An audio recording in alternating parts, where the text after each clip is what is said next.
예배를 둘로 나누면 말씀을 선포하는 예배, 또 말씀을 행하는 예배. 말씀을 선포하는 예배는 우리가 52주 계속 드리는 예배 가운데 선포되는 말씀을 통해서 주님 만나는 예배, 말씀을 행하는 예배가 바로 성찬이에요.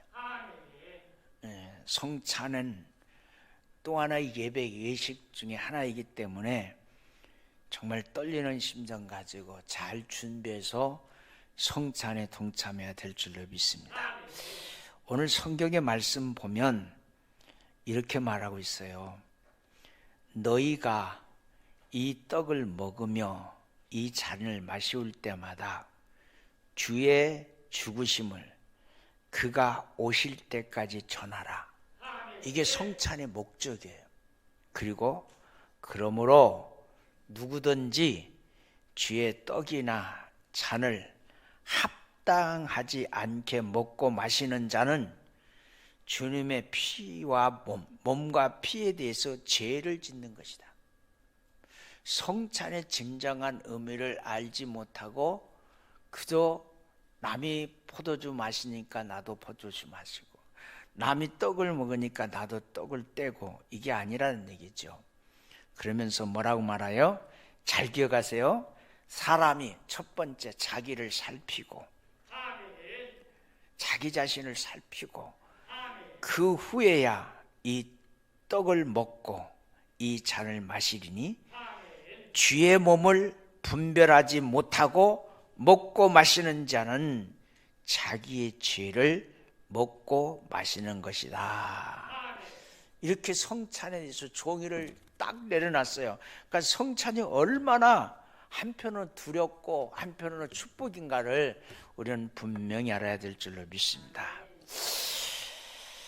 성찬의 떡은 어떤 의미에서 먹습니까? 나 같은 죄인을 살리기 위해서 찢겨진 주님의 몸, 그 주님의 몸이라고 고백하고 떡을 받는 거예요. 그리고 성찬의 잔은 어떤 의미에서 마시느냐? 나 같은 죄인을 살리시기 위해서 흘리신 주의 보혈. 병원에 가면 피가 부족해서 죽어가는 자를 살리기 위해서 그의 혈액형이 맞는 피를 수혈해서 생명을 살리는 것처럼, 꼭 그렇지 않지만 틀리지 않는 것은 죄인된 내가 의로 거듭나기 위해서 죄가 없인 주님의 피를 공급받는 것, 이게 성찬의 의미예요. 이것을 잊지 않고 기억하면서 성찬을 통해서 받는 은혜가 뭐냐? 오늘 본문의 말씀과 요한복음 6장 53절부터 57절의 말씀을 보면은 성찬에는 세 가지 결과적 축복이 있어요. 결과적 축복. 첫 번째, 생명을 얻는다. 이 생명을 얻는다, 그 말은 영생을 얻는다. 영생을 얻는다. 두 번째, 마지막 날에 다시 살리리라. 요한복음 6장 54절에 보니까 이것을 뭐라고 그래요? 부활이라고 그래요. 성찬을 통해서. 세 번째, 나로 인하여 살리라. 주님이 나를 대신해서 죽어주셨기에 우리가 천국 갈 수 있고 영생 얻을 수 있고 부활할 수 있다는 것을 말씀하고 있다는 것 기억하시기를 바랍니다. 예수님은 신랑이시고 우리는 그분의 신부라고 성경은 누누이 말해주고 있습니다. 신부된 교회는 신랑된 예수님을 맞이할 준비를 철저하게 해야 돼요. 여러분, 결혼예식장 가보면 추하고 또 더럽고 흐트러진 것이 한 것도 없어요.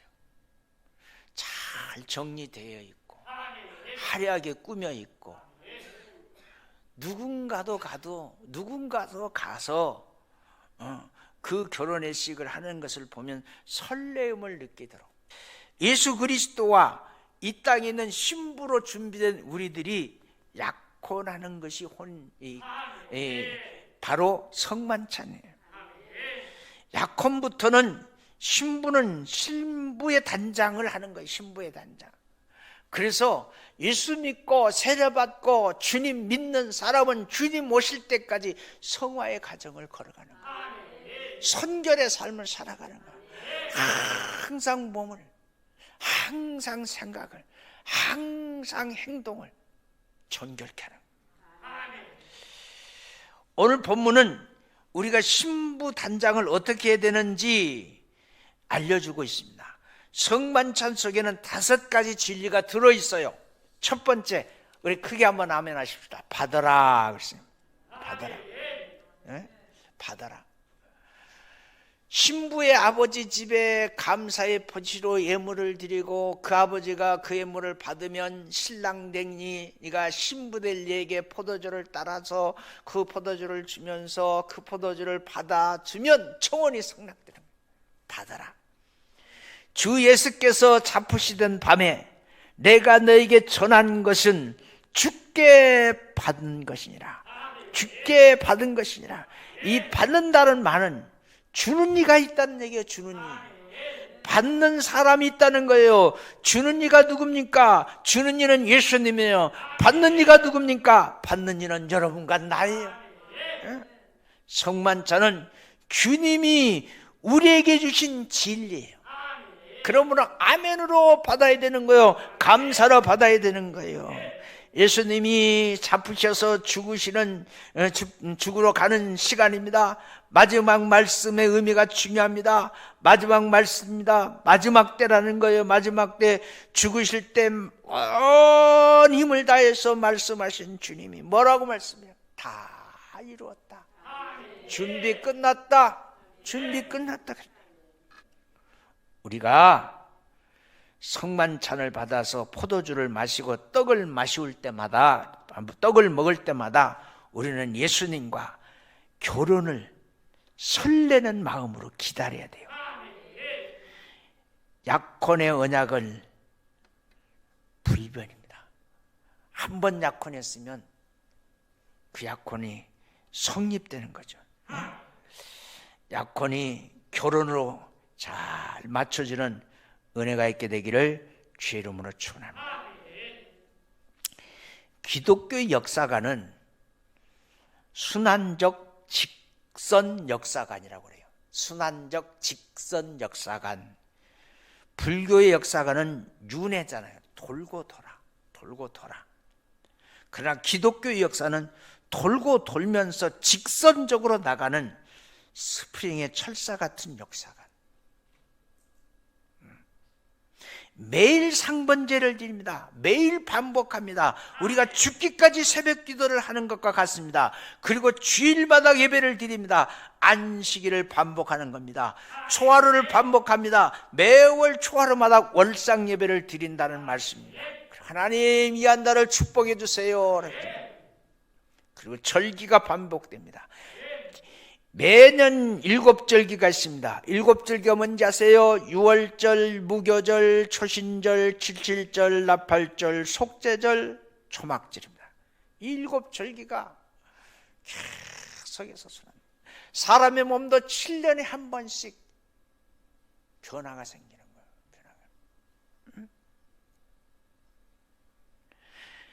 안식일은 7년에 한 번 반복됩니다. 그리고 마지막으로 50년마다 오는 것이 희년입니다. 희년.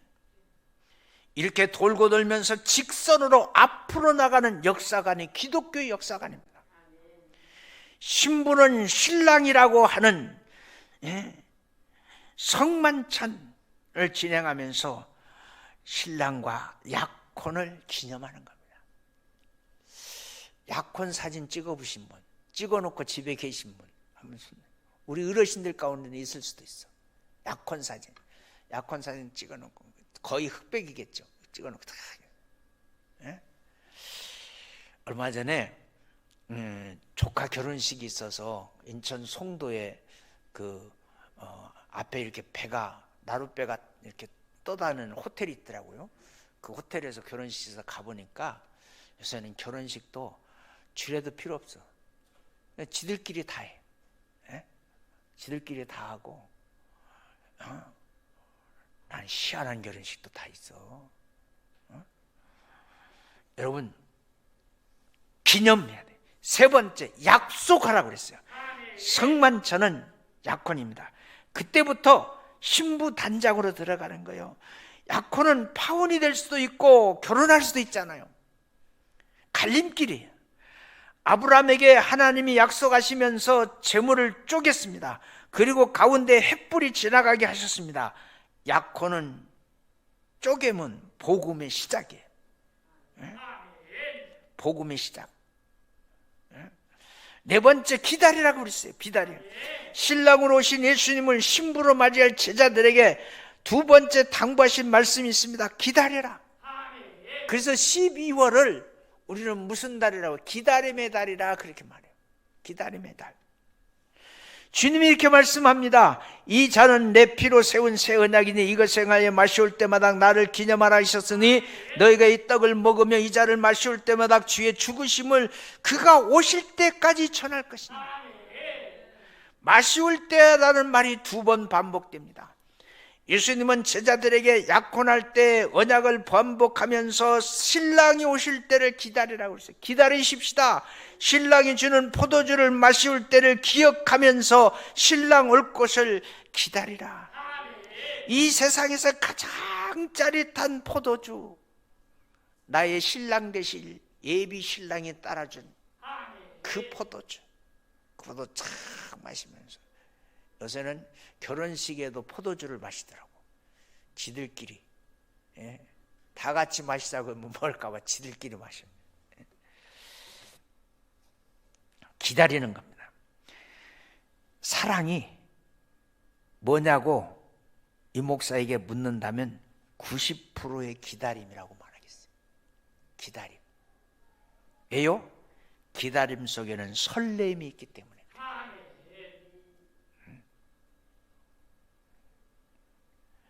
이 잔은 내 피로 세운 새 언약이니 이것을 가려 마시올 때마다 나를 기념하라 했으니 너희가 이 떡을 먹으며 이 잔을 마시올 때마다 주의 죽으심을 그가 오실 때까지 전하라. 그가 오실 때까지 무한정 기다리는 것이 아닙니다. 반드시 오실 겁니다. 그때에는 당당한 결혼식이 있고 그 결혼식을 통해서 부부가 되는 은혜가 있는 줄로 믿습니다. 신부는 기다려야 되고 신랑이 올 때까지 기다리는 신부가 신랑의 자격을 다 갖춘 신부가 되는 줄로 믿습니다. 마지막 다섯 번째, 전하라 그랬어요. 전하라. 먼저 알고 있는 우리는 아직 알지 못하는 자에게 전해야 되는 거예요. 먼저 구원받은 우리는 아직 구원받지 못한 이를 구원해야 되는 거예요. 이것이 전하는 것입니다. 본문은 이렇게 말하고 있습니다. 이 잔은 내 피로 세운 새 언약이니 이것을 행하여 마시올 때마다 나를 기념하라 하였으니 너희가 이 떡을 먹으며 이 잔을 마시올 때마다 주의 죽으심을 그가 오실 때까지 전하여야 돼. 때를 아는 삶. 때를 아는 삶 중요해요. 신부는 신랑이 올 때를 알아야 되고 오늘 본문에서 눈여겨봐야 될 말씀이 있어요. 오늘 본문에서 확 우리들의 눈에 들어야 될 말씀이 있어요. 그가 오실 때까지. 그가 오실 때를 알아야 되는 거예요. 그가 오실 때를 알아야 돼. 여러분, 이사갈 지파는 성경을 통해서 마지막 때를 아는 지파라고 그랬어요. 그래서 이스라엘 지파에서 지도자들이 많이 배출됩니다. 성경을 아는 사람이 지도자가 되는 거예요. 성경을 아는 사람이 지도자. 이사갈 지파에 대해서 신비한 것이 있습니다. 모세가 세상을 떠나기 전에 12지파를 향하여 일일이 축복기도 합니다. 그때 모세가 이사갈에게 대해서 이렇게 축복합니다. 신명기 33장 18절의 말씀입니다. 뭐라고 축복합니까? 이사갈이여 너는 장막에 있음을 즐거워하라. 그들이 백성들을 불러 산에 이르게 하고 거기에서 새로운 제사를 드릴 것이며 바다의 풍부한 것과 모래에 감춰진 보배를 흡수하리라. 흡수하리라. 이삭을 지파는 장막 즉 성막 성전에 머물면서 율법 토라를 연구하는 사명을 받은 지파입니다. 그리하면서 진리를 전하고 산으로 백성들을 불러내 쓰는 지파입니다. 예언하라 그 말이에요. 의로운 제사를 드리라 그런 말이에요. 바다에 풍요한 것과 모래에 감추진 보배를 캐내는 지파라고 말합니까? 그런데 정말 후에 그렇게 됐어요. 축복 기도대로 됐어요. 축복 기도대로 됐어요. 여러분 옆 사람 한번 크게 한번 축복합니다. 축복 기도 받은 대로 축복되어질 줄로 믿습니다. 언제 축복 받았어요? 언제 축복 기도 받았어요? 가을 대신방. 가을 대신방을 통해서 하나님이 가정가정에 축복의 메시지를 주었어요. 그런데 축복의 메시지 그대로 될 줄로 믿어요. 역대상 12장 32절에 보니까 축복기도 받은 후에 받은 축복을 말하고 있습니다. 이삭을 자손 중에서 시세를 알고 이스라엘이 마땅히 행할 것을 아는 우두머리가 200명이니 그들은 모든 형제 중을 형제를 통솔하는 자다. 세상 돌아가는 것 한눈에 다 안다면 얼마나 좋겠어. 시세를 알고, 두 번째 마땅히 행할 것을 아는 우두머리 리더가 이사갈 지파에서 200명이 나왔어.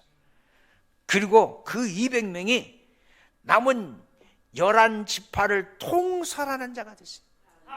통솔하는 자.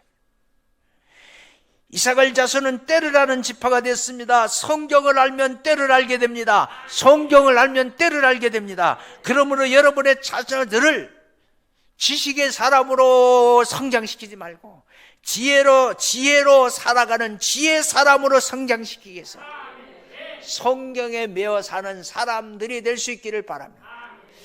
기도하면서 이번 추수감사절 오후에는 축제를 해야 되겠다. 이쪽에는 복음성가 가수를 부르든 아니면 어떤 간증자를 부르든 그렇게 했잖아요. 그런데 이번에는 우리 교회 성도들에게는 조금 어려울 것 같은데 우리 선교해 보려고 중등부, 초등부, 디모데, 여선교회, 남선교회 이렇게 해서 성경 퀴즈 대회를 한번 해볼까. 그래서 성경 퀴즈 대회를 한다고 하니까 어디서요? 이 자리에서 어떻게 해요? 예상 문제집 미리 주어가지고 공부시켜서 한번 해볼까? 누구처럼? 채림이처럼. 그렇게 한번 해보려고 생각해. 그게 어려워서 될까? 아니면 찬송 경연대를 한번 해볼까? 둘 중에 하나. 그래서 우리 교회가 실력을 키우는 교회가 돼요. 영적 실력을 키워요. 여러분, 형제들이 때와 시기에 관해서 너에게 쓸 것이 없으면 주의 날 밤에 도적같이 올 것이다. 데살로니가전서 5장 1절부터 6절까지 주옥같이 말하고 있잖아요. 예수님 오실 때를 알아야 되죠. 예수님 오실 때를 말씀하여 주셨습니다. 누가복음 21장에다가요. 곳곳에 큰 지진과 기근과 전염병이 있겠고 또 무서움과 하늘로부터 큰 징조가 있으리라. 누가복음 21장 11절. 이런 현상이 일어나거든, 이런 일이 되기를 시작하거든 일어나 머리를 들어 너의 속량이 가까웠느니라 하시더라. 누가복음 21장 28절. 신부는 신랑이 올 때를 알아야 되는 거죠. 신랑이 오는 때를 놓치면 혼인잔치에 참여할 수가 없는 거죠. 그가 오실 때 증인의 삶, 신부는 이제 약혼하고 결혼을 기다려야 됩니다. 오직 신랑만 생각하면서 살아야 됩니다. 이제는 결혼할 남자가 정해졌기에 다른 남자를 바라보면 안 되는 거지요. 어떤 남자가 접근해도 당당하게 칩니다. 나 임자 있는 몸이라고요. 나 임자 있는 몸이라고요. 너희가 이 떡을 먹으며 이 잔을 마시올 때마다 주의 죽으심을 그가 오실 때까지 전해라. 우리는 주님의 증인으로 살아야 돼요. 예수님이 다시 오실 것을 증언하는 겁니다. 예수님이 하늘에 올라가시면서 말씀하셨어요. 때와 시기는 아버지께서 자기의 권한에 두셨으니 너희가 알 바가 아니요 오직 성령이 너희에게 임하면 너희는 권능을 받고 예루살렘과 온 유다와 사마리아와 땅끝까지로 내 증인이 되리라 하시느니라. 사도행전 1장 7절부터 8절까지 증인이라는 말은 말투스라는 단어입니다. 말투스, 이 말은 무슨 말이에요? 순교자라는 뜻이에요. 순교자, 증인, 순교자. 신부는 신랑을 위해서 순교하는 순교자, 신랑은 신부를 위해서 순교하는 순교자. 그래서 우리 결혼식 때 검은 머리가 팥불이 될 때까지 그 말하는데 죽음으로 지키라 그 말이에요. 죽음으로 지키라. 오직 다시 올 신랑 외에는 다른 남자 봐서는 안 돼요. 다른 남자 봐서는 바람난 여자예요. 불륜이에요. 우리는 진정한 신부로서 신랑으로 오시는 주님을 잘 기다리는 신부가 되시기를 주의 이름으로 축원합니다. 그렇습니다. 우리는 예수님과 약혼한 성도들입니다. 주님이 오셔서 결혼할 때까지 어떻게 살아야 될지 바울은 명백하게 4가지를 제시합니다. 4가지. 첫 번째, 언약을 기억하십시오. 두 번째, 신랑 되신 예수님을 기다리는 삶을 사십시오. 세 번째, 신랑 오실 때를 아는 삶을 사십시오. 네 번째, 신랑만 말하는 증인의 삶을 사십시오. 결론, 신랑으로 오실 예수님을 신부로 맞이할 우리에게 무슨 삶을 요구하느냐? 순결해라. 나를 향한 정조가 있어라. 신랑 앞에 설 때 부끄러움이 없는 신부로서의 삶을 살아가는 우리 여수제일 가족들이 되기를 주님의 이름으로 축원합니다. 기도하겠습니다. 하나님 감사합니다. 성만찬을 앞두고 성만찬의 진정한 의미